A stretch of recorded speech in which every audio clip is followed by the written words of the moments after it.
owete ode mang'eny ade, ka okamano de okakonyo adhiyo, mondo alosnu kada, kama antie umbende ubedi jasiyokonge. Eno bet mor mosiko wanawer gi Yesu, wen locho wen usagi nyaromo, hallelujah, maler maler wamiyo Nyasaye duong'. Wewe manade, nyathewa wewe piyo manade, tudake pare wefoko thogone, adera wiya wipiyo manade. Kuji umerejeke dhambi tena, na uko ulishatoka, wewe jichunguze tena, utambue ni wapi ulipoanguka. Imba imba imba hosana na Bwana, Hallelujah. imba imba imba hosana na Bwana, Hallelujah. Chiegni kendo kidieny mar lesson kaka senyisi kanyo no wadonjo kae mondo mine wa winj lesson mar odiochieng' ma kawuono puonj Biblos ma bende wantiere godo wer mar Lazaro miwa gi mshikamano SD kwaya bende gwedho ahinya kaachiel kod vocals of praise mowach ni chunguru aeuru e mudho ema bende korwako e kidieny mar lesson. Kaka pile an gi Pastor Charles Odinde mar Kisumu Central kaachiel kod Jalo Dickson Duor mar Kachok SDA ma bende wang'iyo godo puonje ma wadwa ng'iyo ne odiochieng' ma kawuono. Joma okadho kata puonj mar 11 ne en Joseph wuon lek. Kaka wuono kaka nwasingo ni Joseph stoche pod dhi nyime, Joseph ruodh Misri koro kana oseloko lek kucho. To kapok wachako we jayalo Pastor Charles Odinde mondo koro yano galam. Wuonwa man malo, waneno lweti kiritowa e joma ngima, chunywa opakoi kendo dendi jadolo nikech ber. Lor piny gi teko polo mondo ipuonjri kodwa gi jawinjo gi janeno. Kwane biro mari mochopo machiegni. E weche te bet Nyasaye kobedo nyithindi. E nying Yesu wakwayo. Amen, amen. Happy Sabbath. Happy day. Happy Sabbath and good news. Machiegni uro studio kae mar poro wacho mantiere Biblos kendo bang' puonje mar joma mokadho. Ne wasomo stoch Joseph. Kaka nobiro mochopo modhi ka Farao, ma Farao loko ne lek kanyo. Amen. Koro chako lek moro manolek kane owetene mie stress. Ema koro negidagi nok nyalre. Negidagi ok nyalre. Koro rangi ne Joseph ruodh Misri. Yes. Wacho bende koro rangi kendo jandiko kada jandika lesson. Nomiyo wacho ich kama wuok e buk mar chakruok 41 wesne 41. Ma bende karo no wacho ni eka nomedo wacho ne niya, ne koro aseketi ruodh Misri duto. Jal Dickson ma Farao wuoyo gi Joseph kajaja. Kai ma bende koro ng'iyo. Joseph koro ruodh Misri. Japuonjero kamano. Ero kamano jo neno mag Lulu TV achiel kod jo Maranatha osebedo ka nenowa kendo wafwani kama gintiere. Amen. To kamano ahinya wani puonjruok mar 12 waneno Joseph ruodh Misri. Jopuonj wetena fwenyo gimoro e buwang' chieng' kae kata e piny mamwalo ni pinyni ok inyal ng'eyo ng'ato. Besi mo nyalo neno ka chandra kawuono kata ka dhi pe kawuono to king'e gima Nyasaye ochano ne kiny. Yes. And message mo kichaya ni ema kinyi nyalo kulrina ka idwaro gimoro ka in jatendi. Ng'e ne gima timre kae. Kendo janeno mar Lulu TV timo kiwi kod lesson. King'iyo lesson ni tidhi neno ka Yawuoyo kulore. To gikulre ni Yesu. Kulore Joseph. Gikulre ni Joseph. En wach ma lich ahinya.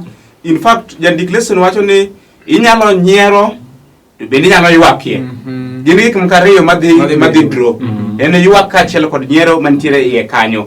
Kendo waneno ka Joseph ochung' malo to yawuoyi duto 11 okulre nikech Joseph.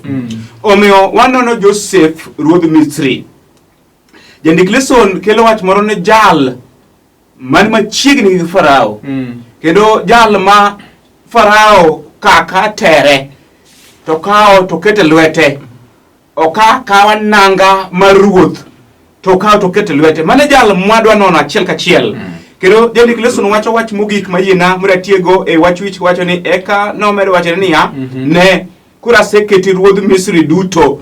Giso no miye piny mar Misri duto mondo bed jarit. Wadhi ng'iyo ni okenge mage kata ang'o momiyo nomi Joseph piny Misri mar mondo bed jarit. To e thuolo no kano bedo jarit ang'o mane Joseph ne dhi timo. Afwenyo wach moro ka tieko ni piny obedo matek. Kendo ka piny obedo matek to wete Joseph oringo mar mondo odhi otim nade odhi rund cham e piny mar Misri. wafwenyo ni e thuolo no wan ka Joseph e ruoth kanyo. Omiyo Jandik Lesson dwaro mondo wanon Joseph kako bedo ruodh Misri kama japuonj. Jodongo mor gi jo Farao bende mor. Kendo Jaluo nowacho ni nyiero machien mit molomo kuom. Anyalo paro kane ratego dileko to gikone ne nyathini thago ha. Kecho lego gimoko betimore. Gima nowang'o igi mogik ni kata wuon gi nowacho gi min gi ni biro timo nade. Biro kulo ne. Kare it's just a matter of time. Mana ka jalo wacho nitie jok monyalo dharau kawuono ni gionge gi teko kata gima gitimo onge to polo timo ga the right time. Aneno Joseph from prison to prime minister kaeto gima miya nyiero ni Farao wuone makone ni nomedo wacho ne koda seketi ruoth ok Misri kende to Misri ang'o duto te tinani when God lifts you up ka Nyasaye ting'i malo dhano karo kode geng kendo adieri mana ka jalo wacho neno ka koro picha yawuoyo go chonge piny kendo kulore mana kaka nowacho kapok githo gimoko tima nyaka timre kit ngimawa afanya adieri ni ndalo mang'eny nitie jomoko mosechawo maparo non status kendo adieri kit ngima kwa neno ni magi to onge tich kare everybody is important, it's a matter of time. Wamire thuolo jawinjo gi janeno ni Nyasaye biro timo ng'wono e kit ngima ng'ato ka ng'ato ka twang'e ni ng'ama ok ber ni kawuono mok nyal konyi kawuono kiny nokonyi nikech odiochieng' kodiochieng' lokore gi weche. Amen. Kendo wach modhi ng'iyo kanyo wadhi somo story no wadhi winjo kaka owete gi Joseph sandore ka gidhi kuchi kone doguru kama to ne giwacho samoro nikech richo mane gitimo cha samoro ma en kum wadhi yudo kanyo ka bang'e bende chake ng'wono na gima bende wadang'iyane kanyo donjo mar Joseph e loch koro Jayalo Dickson odonjo nade donjo mare koro story mane bende koro miyo wakai e puonjo gini otimre yo mafani ahinya ang'o miya wache kamano Farao banka ose leko lek to lunga juok nyakalondo duto mana kai janeno malo TV zabedo kiluongo mata nuga dier kabisa kita neni oluongo to fwenyre wach moro ne jogo kunyal loko ne tienda ngono tiende lek to jaduong' jagam divai paro wach moro to wacho ni jale nitiere gima notimonwa kane wantiere kanye kane wantiere e jela omiyo yie mondo luong nwa jal miluongo ni Joseph omiyo Joseph obiro moloko tiende lek ni jal miluongo ni Farao manwa yude iye kanyo yina monda donje pa Jandik Lesson mondo wafwenye wach moro niya e thuolo mane Joseph oseloko ni Farao lek to Farao no chako ng'iyo ng'at machal kod Joseph e piny mar Misri duto to yudo nok nyal yudore e thuolo no Jandik Lesson wacho wach moro niya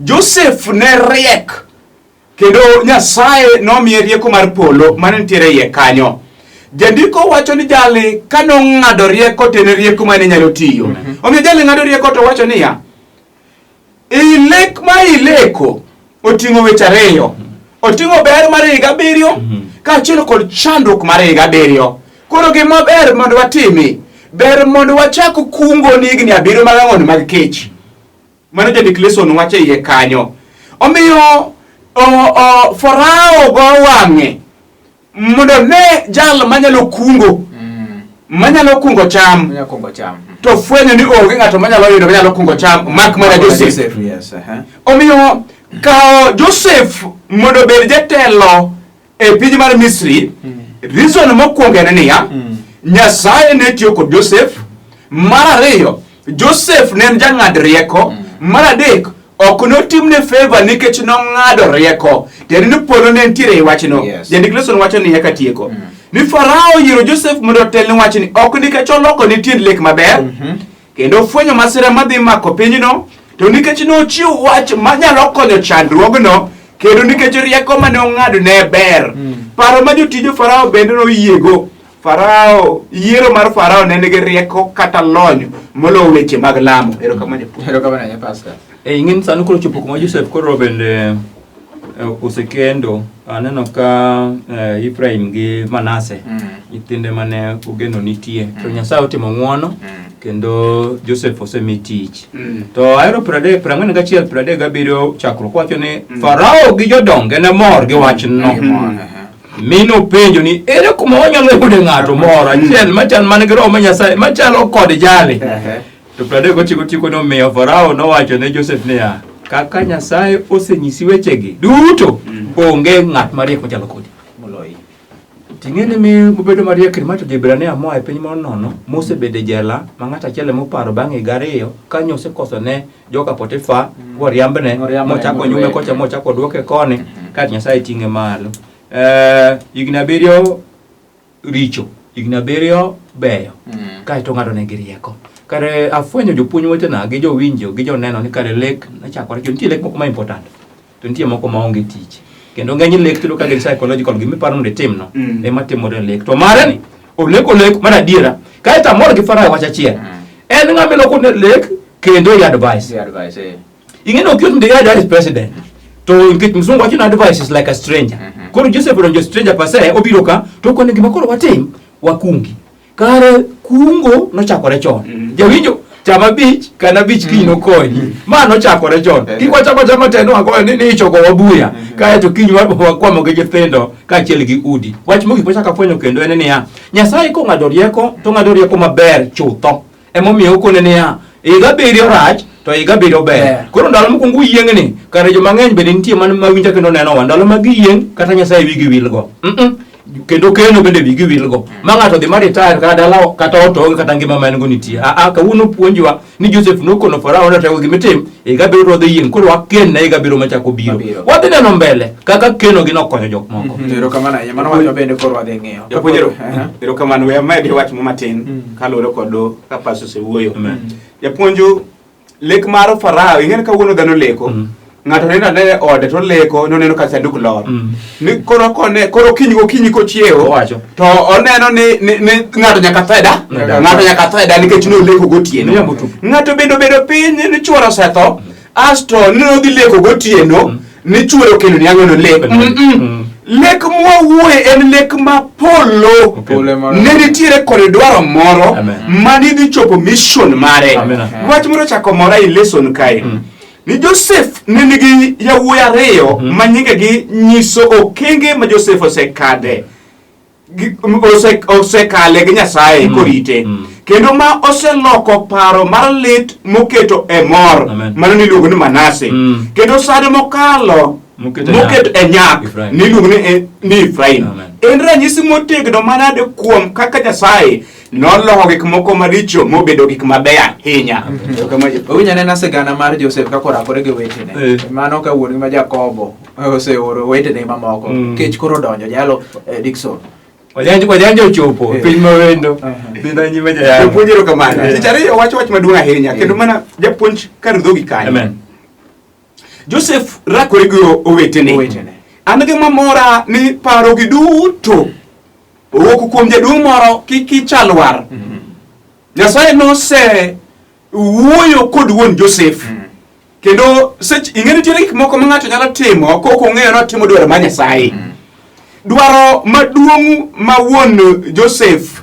golo yawuote mondo dhi e piny mar Misri Nyasaye ne ntiere e wuodhno momiyo noyie in fact onge ng'ama oseywago nyathine motho kaka Jakobo noywago nyathine miluongo ni Joseph nikech nohere omiyo jarieko moro nondiko wach moro niya ber mondo ik nyathini e tok dala kama inyalo nene miwacho ni lielni en liel mar nyathina makayo kata nyathina matin to kik iwinj ni nolal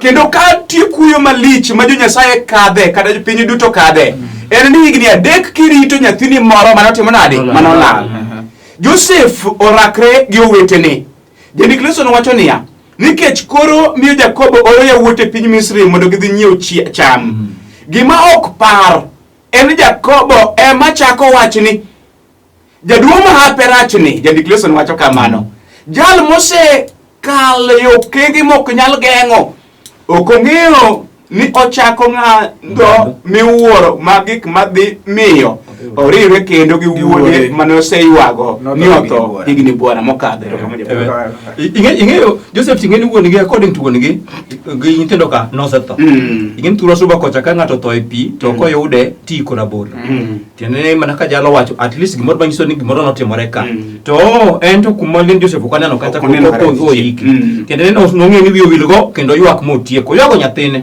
to bang'e Nyasaye ma jang'wono timo gik mopogore kech owuok Roteke ke chama so wacho ne to kane Jakobo winjo ni chama yudore Misri no wacho ne yawuote ne ang'o me obudha diuru go cham kech biro tieko waga ka jo go gede kane polo bendo chano weche moko kata ke kawo ndalo machal nade Jese gi japuonj kare timo radieri emomiyo kech koze wuok to gidhi kendo gima yudo ka japiny owuoro gi dhano en kech kae to gidhi to Joseph oyudore kodgi. Wadhi neno story ni ka miyo amor weche mabeyo kendo adiera ataka fwenyo ni weche machon moko nitiere mapuonjo wasani mondo walos ngima obed maber. Kendo nitie moko moseparo nosekadho kare polo chako luoro mondo chako duodwa mondo wabed jo-Kristo. Kendo adieri kochako duoko we yore to duoko gi yo mane modwaro. Yawuoyi gi ng'eno dhi koonge gimoro amora. Tidiwinjo gima timore gi mbele kwa dhi nyime kama wadhi gima timore mbele. Wadhi wang'eni to bende ne ging'eyo ni mano wadgi. To Joseph bende nong'eni mag wetne. Niwach modwa ng'eyo wawinjo wer kae mar The Messengers Ministers wuok Nakuru wadni piny ne rumo. Ogamo yigodo yweyo kwa dugo to wadhi nyime mondo wang'e anena wach mar Joseph to kod Benjamin ka wadhi nyime.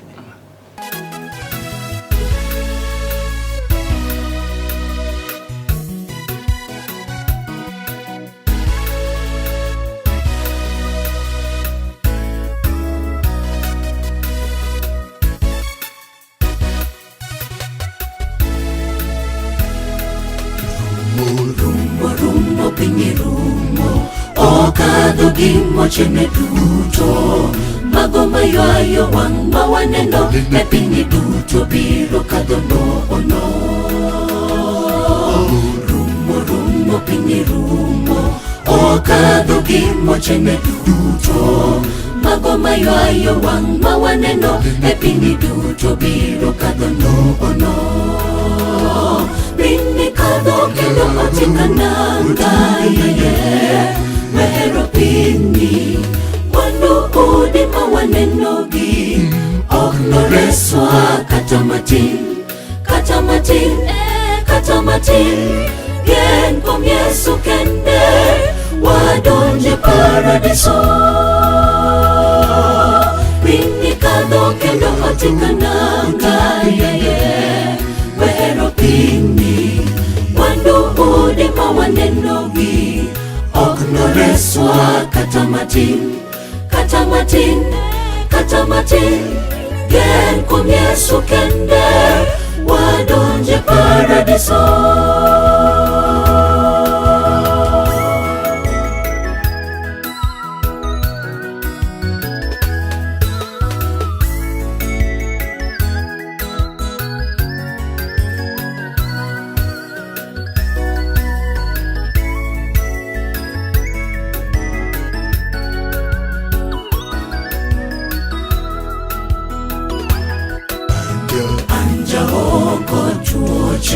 Opong'o piny duto mor matindo mag piny kik gali nyathi warang' msalaba. Anjao kod tuoche opong'o piny duto mor matindo mag piny kik gali nyathi warang' msalaba.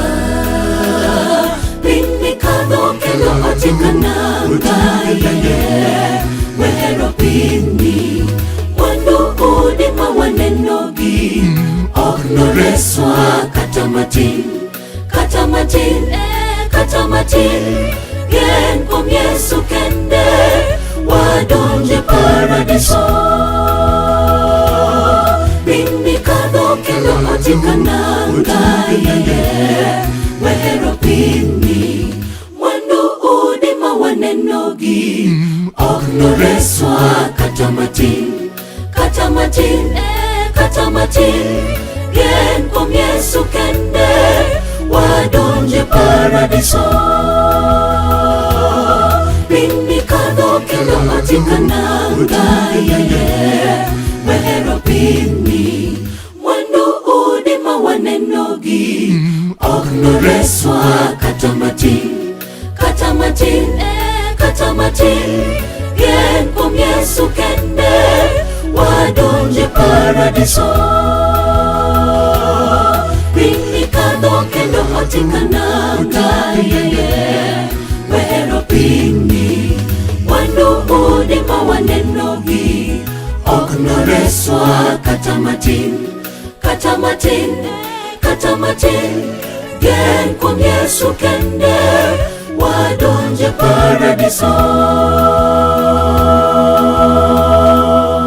Pinyni rum adier iluongo kanyo ni The Messengers Ministers na kuru ni pinyni rum adier to wan manyaka beni koro watima teka mondo koro ka piny rumo kik wabed achiel kuom jogo bende miyo piny rumo kata Nyasaye bende koro yie wang' ahinya. Mano gamowa bende golwa yweyo mane wantiere kane wadhi nyime to kod puonj mar lesson odiochieng' mano ma kawuono ma en tarik 10 to kod 8 dwe mar 6 2020 to kod 2020. An gi Pastor Charles Odinde gi Jalo Dickson Duol ma bende wantiere koko e TV mari ne wadhi nyime kanyo. Wang'iyo Joseph kako rakore gi owetene ma bende pod en story mabiro wadhi ng'iyane to chopo kanye.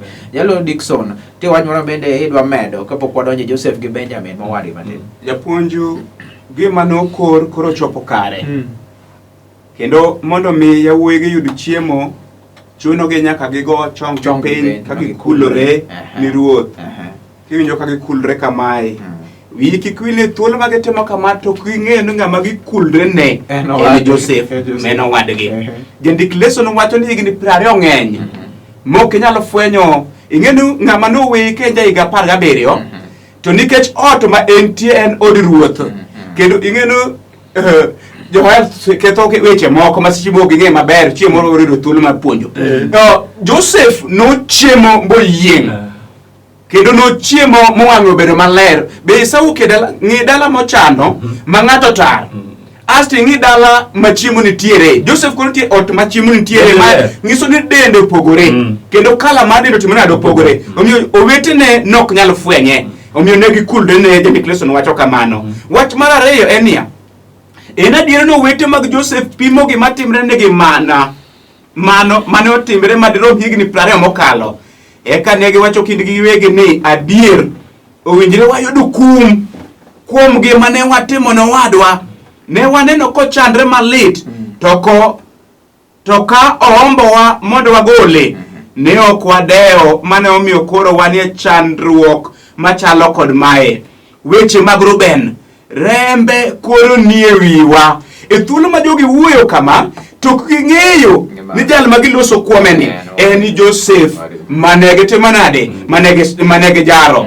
Jandik lesson wacho wach mogik niya ma wuoyo kuom siem mane ochiwo kik ohinye jiwo tudruok mantie kind gima ne gitimo kod makoro sani timore nigi. Omiyo thuolo ma jogi kadho chandruok moko e piny mar Misri to giparo ineno sani ng'ato nyalo dhi mumuk kata od Charles Pastor Charles mbu odhi jake tim gik marecho to nikech Charles en jadolo bro we to dhi gi kwe to kata kamano kama obro dhiye seche mokadhe chando to paro niya yae kata na we kinyo pastor gima natimo chakore matimre na in fact ino ke chule lakini pinyo debo chule omiyo janeno ka piny poko chuli kikiyie mondo timre ng'ato marach. Bebe wang'ene Joseph gi Benjamin iyudo ka story no kamano som kuma wuoke no iyudo ka nitie Joseph nodogoro wete ka mondo dhi omany wuoyi matin ma bende modong' cha.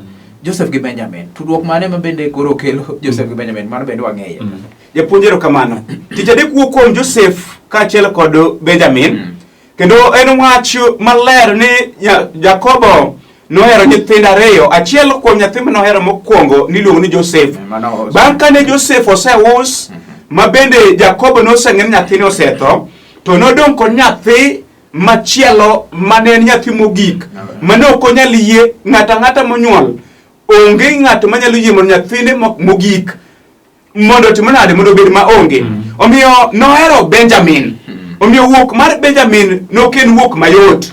To nitiere rawera moro ka ma iluongo ni Juda. Juda nodhi mong'ado nuwuon gi rieko e wuok mar Benjamin. Mondo Benjamin owuogi. Awinjo ka wuon mara wacho wach moro ma nigi tek ahinya niya.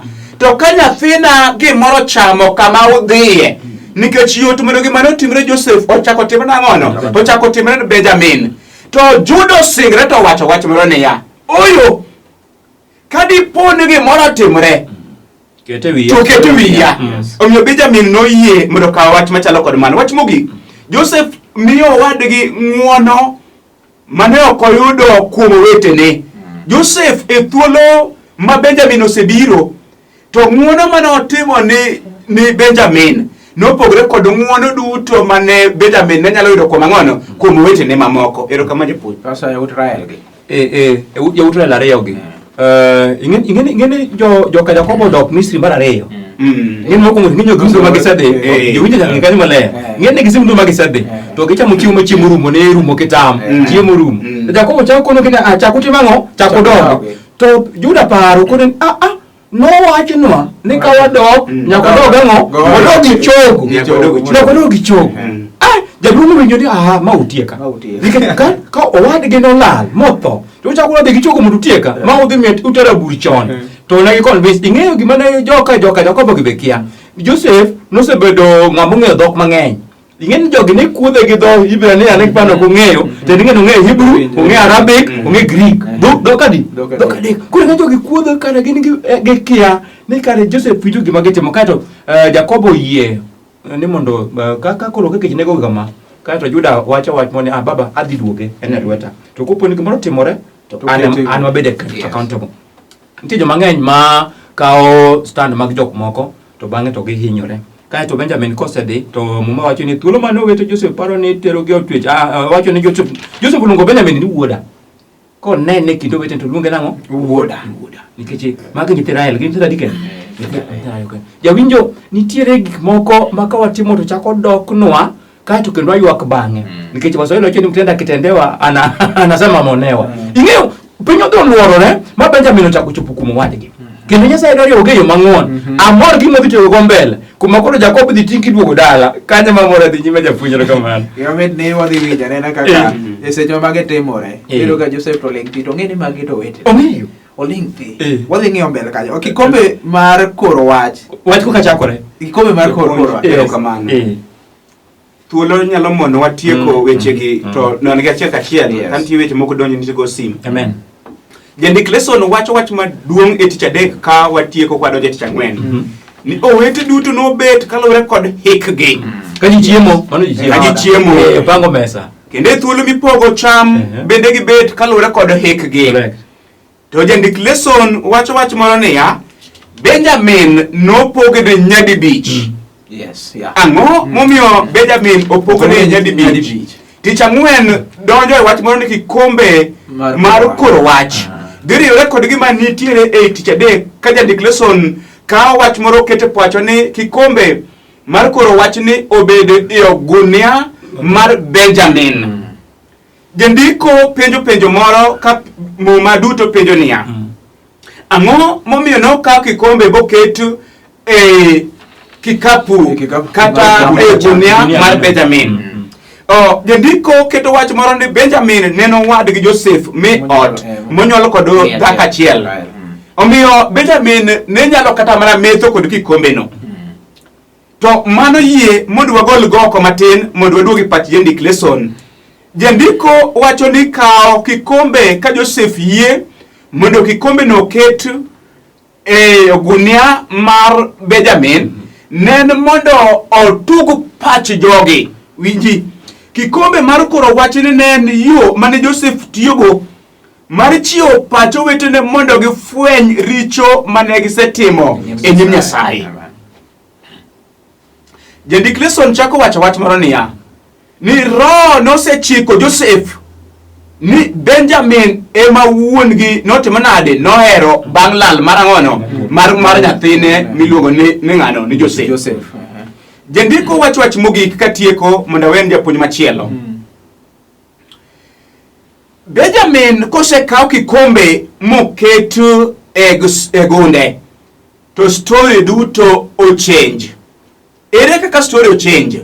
Jogo chako wuoth. E thuolo ma gichako wuoth mondo gidog dala, to jagom divai nwang'o ni kikombe timo nadi onge. Asto chako ng'wech mondo gidhi many kikombe. Yawuoyo ponre mos ka pi wangi chwere ka giwacho niya, oyo kwanya timo wa kwero mondo wakaw kikombe mar ang'ono mar ruoth. Kara no ging'e ni kikombe no kamo ket kanye e gund Benjamin. Jandiko wacho niya, koro sani Benjamin wacho ni no kaw kikombe mar Joseph. E yo ma ok par, e thuolo ma Benjamin mane wendo mane nyalo metho gi kikombe mar Joseph.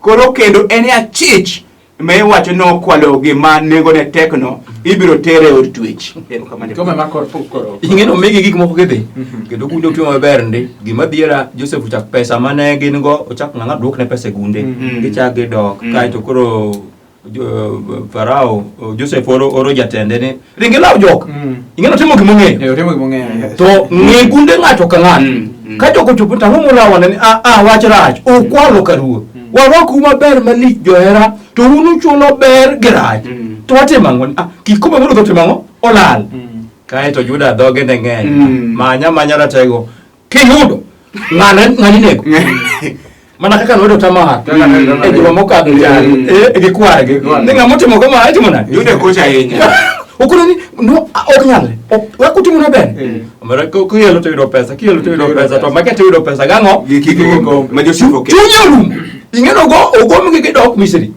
gichopo kucho to Joseph kochopo kucho to timo no kama nang'o ing'ene maluwe ne Joseph wadu kulwa step dhi nyiswa gima Joseph ne dwaro kae ting'eyo yuwegi chuny girumo ne mayo wano subija ng'ano kono kuno sumba ng'ata kire bedo ng'ang'ona msumba maen Joseph mine no Benjamin emadu yudo paro gima nyokono wuono ne baba nyathino ok dhi tagore adhi duoke Karan maber misumba ka. karabed msumba kare ng'ama nyalo ng'ato tone ng'ato kende en Yesu ok dhano erokamano japuonj Juda mora kwacha chia na kama itieko go ing'eno Juda yie chunge singo nyaka daka mogik amen mok yot janeno malo TV ka Nyasaye osetimo ne ng'wono seche madwaro mondo Nyasaye otim ne ng'wono to tie singo matimo to otim ne ng'wono to singo ketho to Juda chunge singo nyaka daka komogi wacho ni ya ayie na asa singre kod wuora nikech wuora ka dipo na chopo dala atieke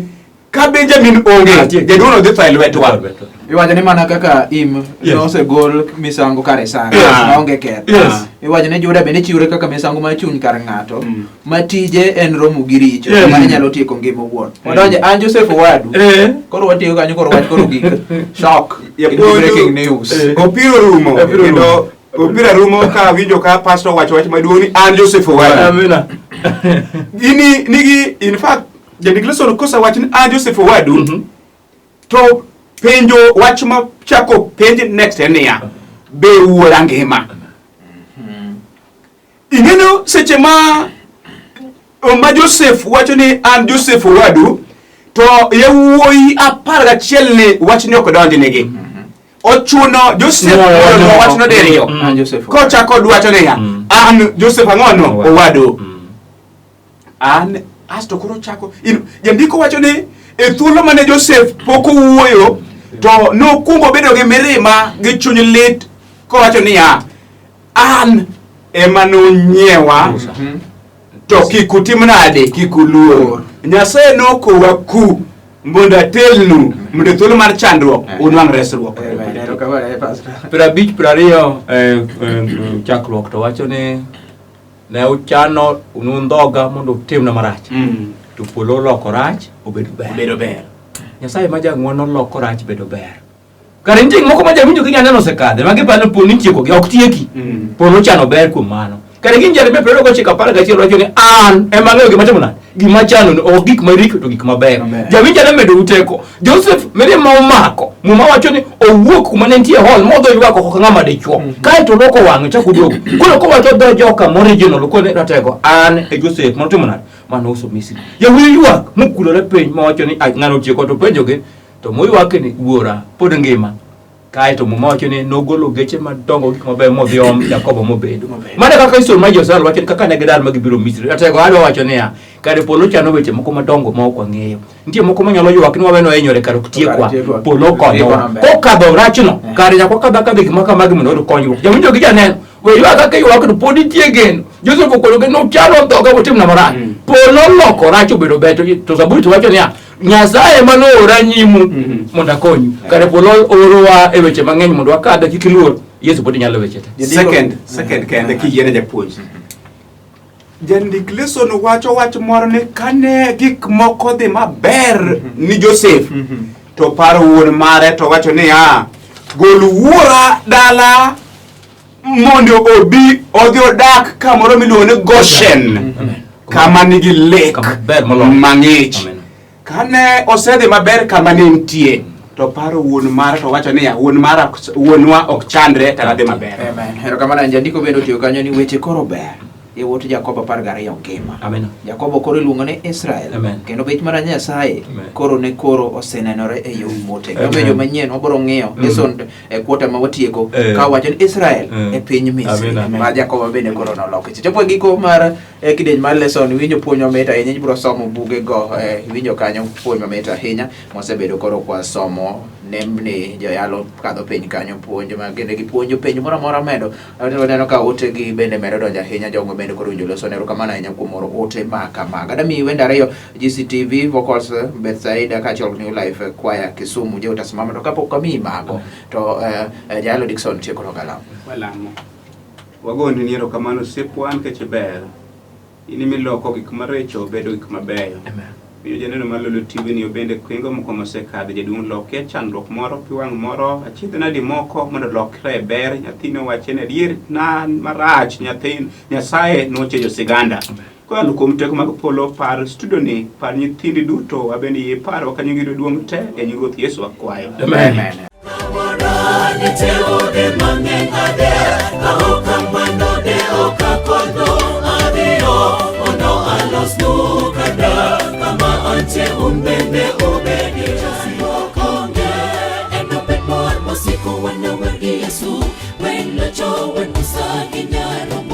Hallelujah, male, kwa miyo Nyasaye duo. Wewe, manade, yatewa wewe peo, manade, tudake pare wewe tagole, adera wewe peo, manade. Mimi kuji umerejelea dhambi tena, huko ulishatoka. Wewe jichunguze tena, utambue ni wapi ulipoanguka. Imba Hosana na Bwana. Hallelujah. Imba Hosana na Bwana. Hallelujah.